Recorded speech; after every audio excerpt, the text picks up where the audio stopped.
In Brazil, President Lula has been released from over a year political imprisonment now for over about 3 weeks or so.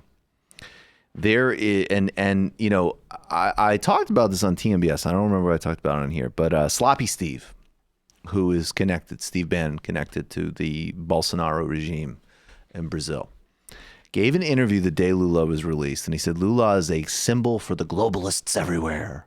Now, I don't know whether he thinks that Lula is Jewish, and Lula is certainly not, you know, contrary to, I know that there's some, you know, left purist objections. Lula is not a neoliberal. Lula is a labor union operative who democratized Brazil, then lifted between 30 and 40 million people out of poverty and knows how to operate. And as he has been released, is talking clearly about, one, saving Brazilian democracy, and more broadly, he is putting forward a critique of everything from Uber and the temporary economy, and thinking through what we could say social democracy would look like in the 21st century. So there are global implications to this. A appeals court recently affirmed his corruption sentence. Now, everybody knows that, one, he was put in jail on one charge, which was accepting a beachfront property which there was no evidence that he owned or had even set foot in more than once or twice. We know from the Intercept reporting that the Lava Jato team, which was a legal task force backed by the United States that targeted state industries and the left in Brazil, was not only committed to politically persecuting Lula, had a bizarre, extreme, and obsessive and deranged hatred of him and his family, and that Sergio Moro, the judge that sentenced him without evidence, became Bolsonaro's justice minister. So why would this regional court do that? And it doesn't matter for now because the Supreme Court's given its ruling and Lula is free for now. And ultimately, if Brazilian democracy survives, he's free and he's out and he's a leader. And if it fully succumbs to fascism, he may well be returned. That's what's at stake. But in the ruling, they didn't mention any of the new Intercept evidence, which the Supreme Court referred to, the leaks exposing the corruption of Lava Jato. And another thing that has come to my attention from a report in the indispensable Brazil Wire that everybody needs to read, which is that before this ruling by this regional court, they were visited twice by what the Brazil Wire describes as a notorious U.S. intelligence official or diplomatic official. I'm going to quote now. The controversial Regional Federal Court 4 in Porto Alegre has been hit with a fresh scandal, one which reopens the question of U.S. interference in Brazilian law and its judiciary for political ends. On Tuesday, December 2nd, 2019, Willard Tenney Smith, a former DIA and CIA intelligence official and now a political advisor at the U.S. Embassy in Brasilia, was received in Porto Alegre by Judge Victor Luis das Santos Las, president of the TRF Regional 4 Court in Porto Alegre. The timing of the visit has caused concern, given the TRF's handling of the appeals by former President Lula da Silva. The court's official explanation for the visit was that it was part of an effort on Tanny Smith's part to understand the workings of the Brazilian judiciary, to which I will add, I bet. The official was accompanied by Rebecca Martinez and Aline Vecchia, advisor and assistant for political and economic affairs at the U.S. consulate in Porto Alegre. Das Santos Las said he considered it important for bodies such as the U.S. Embassy to be able to approach the Brazilian judiciary and courts, which he said enabled greater integration and articulation between institutions.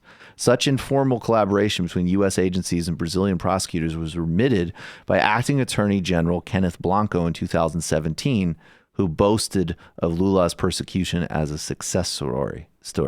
This contact and collaboration, which bypassed the foreign ministry and ignored a 2001 decree on cooperation between two countries in criminal cases, was presented to the TRF4 by the former President Lula's defense as grounds for an annulment of the so-called triplex case, which the court oversaw in 2018. So there is no question that the United States has aggressively been seeking regime changes in various forms across Latin America.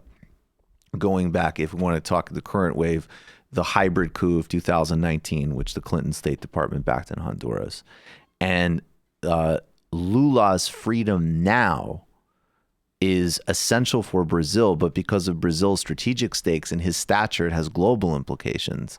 And this is another great example too of like, of course we know the authoritarians, the intelligence apparatus, and people that are angry that the Workers' Party wouldn't privatize Petrobras are gonna be targeting them. But where's the hashtag resistance on this?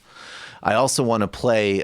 This is just a funny clip because the lunatic right wing in Brazil and the immoral avarice center, as exemplified by Enrique Cardoso. By the way, Bolsonaro's sucking up has earned him some tariffs from Trump, which is hilarious and pathetic and embarrassing. They are talking about Lula da Silva, who says we respect the mandate of an illegitimate election that he would have won, literally was put in prison to avoid him winning when he led by double digits. He says, we're going to respect the mandate because we believe in democratic institutions, who turned himself into prison instead of leaving on illegitimate, corrupted charges from a right-wing judiciary, like a literal, actual deep state political prosecution. He's done all of this. And yet these assholes have the temerity that because he's also called for protests and praises what's happening in Chile and Ecuador and Colombia, that he is promoting violence in Brazil. Now, this Twitter user, this is actually funny, and the translate is weird. Lula does literally translate into English as squid. But basically it says loose squid or Lula is a danger to society. It incites violence and threatens democracy. Below is Lula threatening democracy. And here's Grandpa Lula dancing with some people.